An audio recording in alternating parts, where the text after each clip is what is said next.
First story. Widowed at 20 and struggling to move on, I thought I found the perfect man, until he burned my daughter over a lesson, turned my life into a nightmare, and tried to destroy me online. It's strange how life throws curveballs when you least expect it. For me, it started with unimaginable loss, spiraled into chaos, and then took an even darker turn when I thought I had found a way to move forward. I'm a 27-year-old widow. My husband, Mike, passed away when I was just 20. He was only 24. We had a beautiful daughter, Sammy, who was just 6 months old when he died. His death was sudden, complications from cancer-related surgery, and it happened only 2 days after my birthday. It shattered me in ways I didn't know were possible. Grief consumed me. I tried to hold it together for Sammy, but the pain of losing Mike was unbearable. I began drinking heavily whenever she stayed with her grandparents. I never touched drugs, though the thought crossed my mind more than once. My anger was out of control, though I managed to keep it from Sammy. Instead, it exploded on my parents and sister, the people who loved me most. My life unraveled quickly. Jobs came and went, friendships ended, and while Sammy's grandparents cared for her, I spiraled deeper into my misery. My parents, finally at their wits' end, gave me an ultimatum: either go to rehab and therapy or lose custody of my daughter. They weren't bluffing, and honestly, if it had come to court, they would have won. That was the wake-up call I needed. Therapy was grueling, and rehab wasn't easy either. But with my family's support, I started piecing my life back together. I'm not perfect, but I've worked hard to become a stable, loving mother for Sammy. Mike's parents, always supportive, gifted me their 4-bedroom home when they moved to an assisted living facility. It was such a meaningful gesture. Mike's old room remained untouched since before we married, filled with memories. To help make ends meet, my sister moved in. She worked from home and offered to watch Sammy while I juggled school and a part-time job. Slowly but surely, life began to look brighter. When I was 24 and in college, I met Andrew. He was 29 and a master's student. At first, he seemed like a godsend. He offered to tutor me in math, my worst subject, and we clicked right away. He was kind, patient, and charming. I told him everything from the start: that I was a widow, a recovering alcoholic, and most importantly, a mom. I made it clear Sammy was my top priority, and Andrew seemed to embrace it all. We dated for 5 months before I introduced him to Sammy. I wanted to be cautious, but when the time came, Andrew was amazing. He played games with her, helped with homework, and even took her camping. He became a father figure in ways I never imagined anyone could.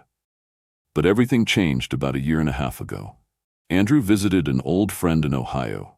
I didn't know much about the friend, but from what I gathered, he had extremely outdated views on women, believing they should be subservient, obedient, and confined to homemaking.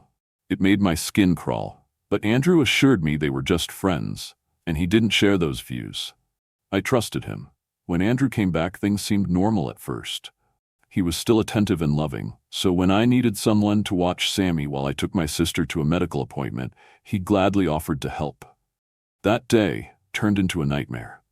When my sister and I returned, we found Andrew lounging on the couch, drinking a beer, while Sammy sat crying on the floor with a severe burn on her hand. My heart dropped. I rushed to her, shouting at Andrew, demanding to know what happened. His response chilled me to my core. "I told her to make me dinner," he said nonchalantly. "It's not my fault you failed to teach your brat how to be a proper woman." I was stunned. My priority was Sammy, so I scooped her up and rushed her to the hospital. Andrew kept shouting as we left, saying, "This is a lesson for her, and don't you dare leave without talking to me first." At the hospital, doctors confirmed Sammy had a 2nd-degree burn on her hand and minor 1st-degree burns on her legs. She was treated immediately. I was numb, replaying Andrew's words in my head. My sister, who had been holding Sammy's other hand, turned to me and whispered in Italian, "You need to leave that man tonight." When we got home, Andrew was still on the couch, surrounded by empty beer bottles. He smirked as I walked in and said, "You back to your senses now?" That was it. I told him to leave, or I'd call the police. He laughed and said he had just as much right to the house as I did. Before I could even react, my sister grabbed a broom and started chasing him out like a character from an old cartoon. She didn't stop until he was outside, and I locked the door behind him. We called the police, who escorted him away, but Andrew faced minimal consequences, just a slap on the wrist. That incident left scars, on Sammy, on me, on all of us. CPS opened an investigation, which was an ordeal in itself. The stress almost drove me to relapse, but my sister kept me grounded. Andrew, however, wasn't done. Over the past year, he's harassed me online, posting about how I stole his baby girl. He's cropped me out of old photos with Sammy and shared them, claiming he was the better parent. He's accused me of being abusive, a cheater, even implying I had a hand in Mike's death. Strangers online believe his lies. CPS has received multiple anonymous calls accusing me of endangering Sammy, all clearly orchestrated by Andrew. Thankfully, CPS has stopped taking the complaints seriously, but the damage is done. I feel watched all the time. I'm paranoid, and Sammy has picked up on my anxiety. Next week, I'm meeting with a lawyer to explore my options. I'm determined to protect my daughter and find peace for both of us.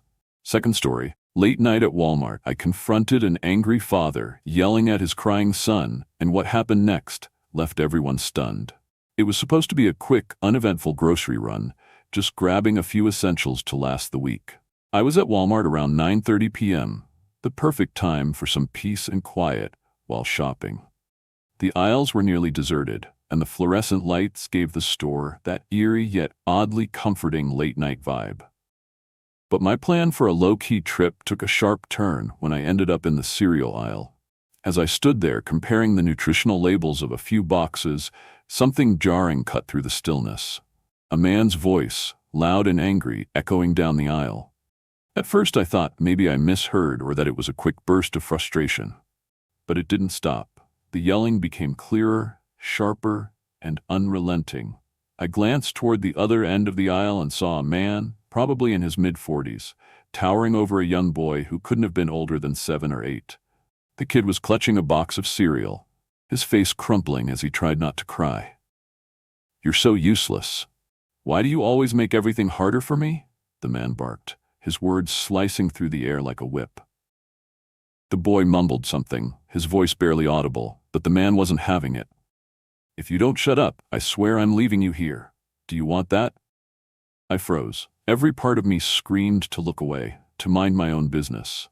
After all, wasn't that the unspoken rule in situations like this? Don't get involved, it's not your problem. But it wasn't that simple. The fear in that kid's eyes was impossible to ignore. For a few moments, I debated with myself. Maybe I should just grab my cereal and leave. Maybe someone else would step in. But no one else was around, and the yelling wasn't stopping. My stomach churned as I tried to figure out what to do. Finally, I couldn't stand it anymore. I walked toward them, my heart pounding in my chest. When I was close enough, I took a deep breath and said, "Hey man, you need to calm down. That's your kid, not a punching bag." The man whipped around, his face contorted with anger. "Who the hell are you to tell me how to talk to my kid?" He snapped, his voice dripping with hostility. "I'm just someone who doesn't think a kid deserves to be treated like that," I replied, trying to keep my voice steady.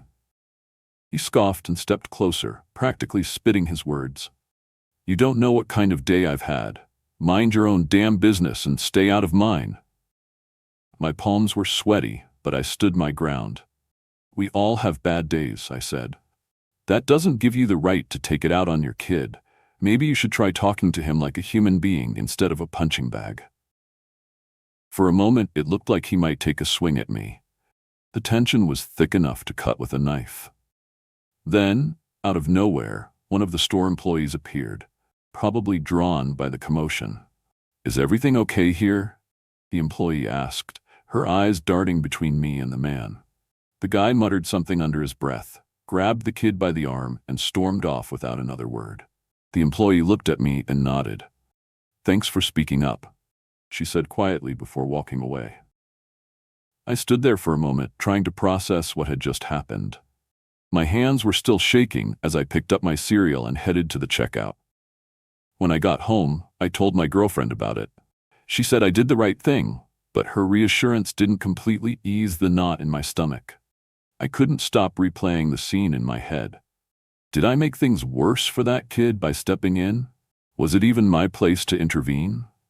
I don't regret speaking up, but a part of me keeps wondering, did I really help, or did I just add to the chaos? Third story. Friend's brother's girlfriend attacks me after I let her family stay at my ski property for free. Now I'm torn about ruining their trip. A few months ago, a close friend asked if she and her family could use a vacation property my family owns for a ski trip. The plan was for her, her husband, her parents, her brother, and his girlfriend to stay there. I didn't hesitate to say yes. I've known her family for years and thought it would be a nice gesture. To make it even better, I let them stay for free. Everything seemed fine until about a week ago, when I finished work and checked my phone. To my surprise, I found 15 messages waiting for me, all from my ex's number. At first, I thought something might be wrong, but as I read through the texts, I quickly realized they weren't from him. They were from his girlfriend. For context, my friend's brother is my ex. We dated years ago, during undergrad and medical school, but parted ways over 4 years ago. It wasn't a messy breakup, just two people realizing they wanted different things in life. Since then, we've had minimal contact, exchanging polite holiday or birthday greetings now and then. But that's it. So, when his girlfriend started messaging me, I was completely caught off guard. Her texts were full of accusations and hostility, claiming I was planning to join their family vacation. She was furious, accusing me of interfering in their relationship and calling me all sorts of names. At first, I thought there must have been some kind of misunderstanding. I responded calmly, explaining that I wasn't going on the trip and had no intention of being involved. I clarified that my only connection was that my family owned the property they were staying at. But instead of apologizing or backing off, she only became more aggressive. She accused me of lying, continued to hurl insults, and even implied that I was using the property as an excuse to get close to my ex. It was baffling. I barely knew this woman, and I hadn't even spoken to my ex in months. Realizing that reasoning with her wasn't working, I decided to block my ex's number to put an end to it. Unfortunately, that wasn't enough. She began finding me on every social media platform, Facebook, Instagram, even more obscure ones like LinkedIn, and continued her tirade. Each message was more unhinged than the last. It took several days of blocking her on every platform imaginable before she finally stopped. By then, I was emotionally exhausted. The whole ordeal had turned something that was supposed to be a kind gesture into a source of stress and frustration. Now I'm left with a tough decision. Part of me feels that her behavior crossed a line, and I don't want someone like her staying at my family's property. But at the same time, I know how much my friend's family was looking forward to this trip. Canceling their plans would punish everyone for the actions of one person. I feel stuck. Should I stand my ground and refuse to let her stay, or should I let it go for the sake of my friend and her family? Either way, this whole situation has been deeply upsetting, and it's hard to believe it all started with a simple act of kindness. Thank you for reading. I just needed to vent and share what's been on my mind.